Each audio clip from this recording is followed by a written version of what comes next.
Welcome to the work phase. You're watching this, which must mean this.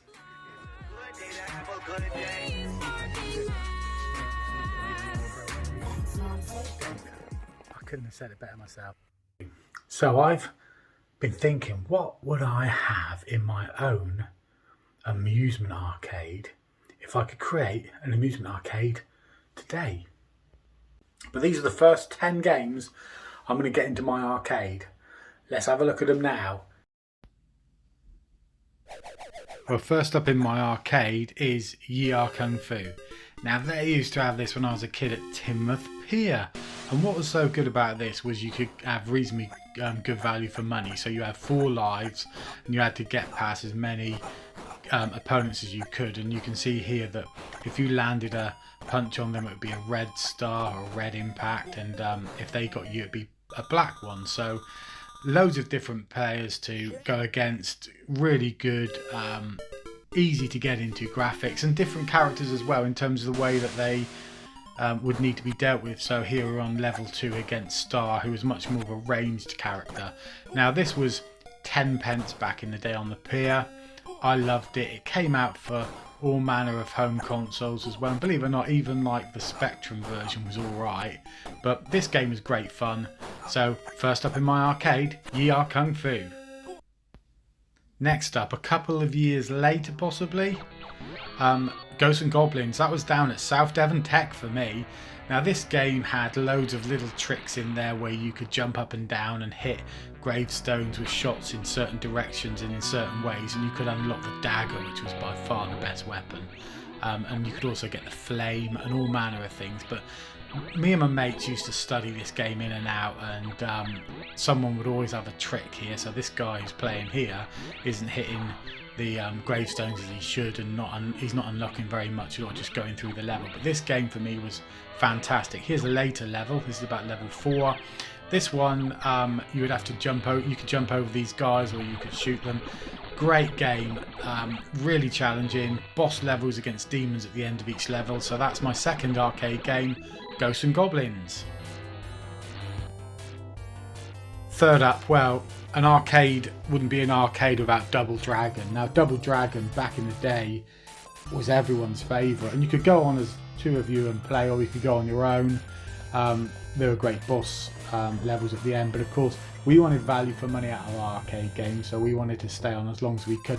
The back elbow, we all know it. The back elbow was the move.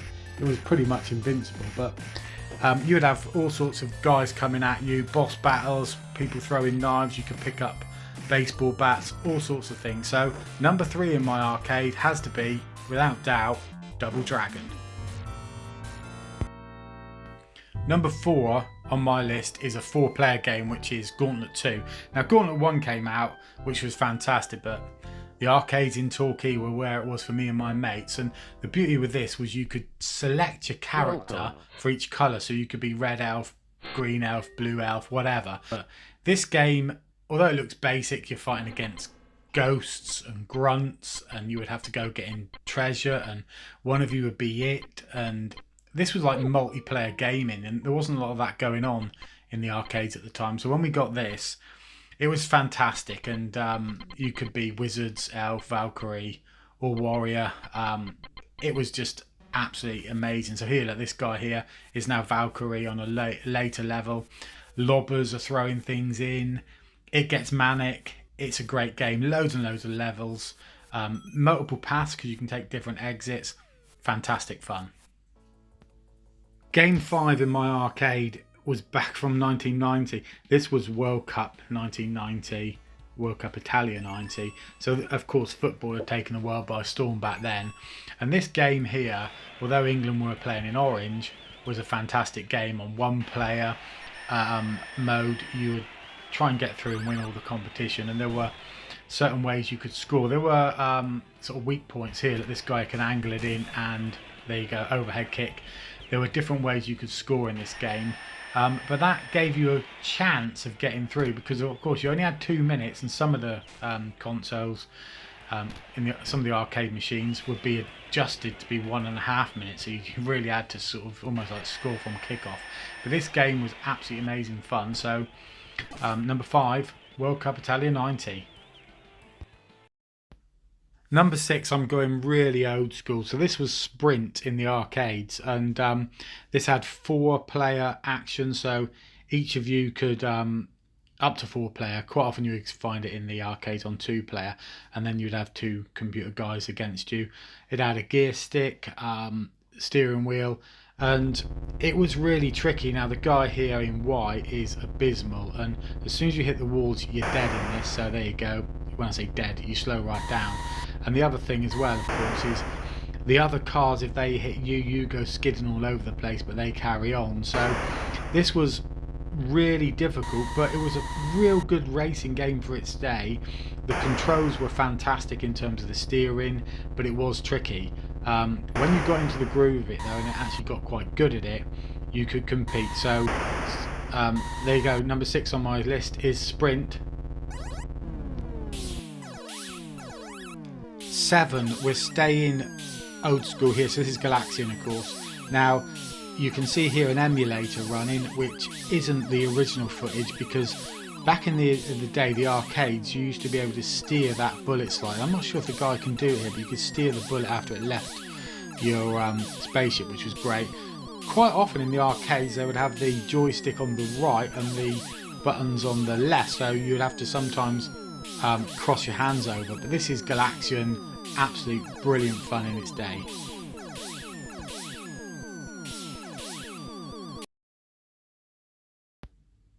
Number 8 on my list is another great multiplayer game. This is Track and Field, and this was tough. You had the 100 meters, I think, then the long jump, javelin, 110-meter hurdles as well. I mean, this is showing you it running in sort of game over mode. For me, this brings back memories of being down near Padstow, a little pub, St Mirren, and my mate putting rude names in the children's room, or rude initials in the children's room, and find it hysterical. But the gameplay on this was absolutely brilliant. But if you didn't qualify, you were out. So you had 3 attempts basically to get through on some of these events, but not on others. So really tough old game, but worth persevering with, and great fun in multiplayer. So that's number 8 on my list, Track and Field. Really going back now with number 9 on my list. So this one was called Berserk, and this was quite an early game. Came out after Asteroids and stuff like that, so the graphics are pretty crummy. I really loved the sounds here, haha humanoid and lightning robots and all of that. And you had to get through these levels, but you had a time limit to get through, because this face ball would come chasing you, as you can see on the screen there, and you can't kill it. So the game was tough. It was a bit frantic at times, but absolutely great fun. Really early game. So that's Berserk, number 9.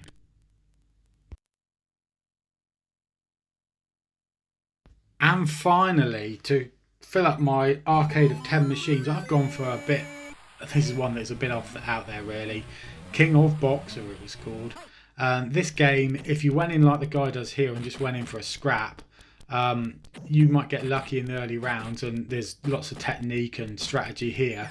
But being tight as 2 coats of paint, I used to run away until 5 seconds to go and then have a fight, on the knowledge that if the guy had the upper hand, then I could recover somewhat between rounds, and if I could recover enough, do the same tactics again, or maybe go in and try my luck. So this for me was really good fun. You could work your way through the championship and become the world champion, and try and hold on and defend that championship. But tactically, for me, it was always a case of hide away and then come fighting later in the round. And as you can see on the screen, there were some really funny moments in here. The graphics were good, great fun. This was down at Galaxy Bowl in Torquay. They used to have this, if any of you remember Galaxy Bowl. And this was the game for me. I love this. What a way to doss away an hour when you're meant to be in lectures. Don't tell anyone. I hope you enjoyed my selection there. Catch you guys on the Arcade Schmarcade flip side. I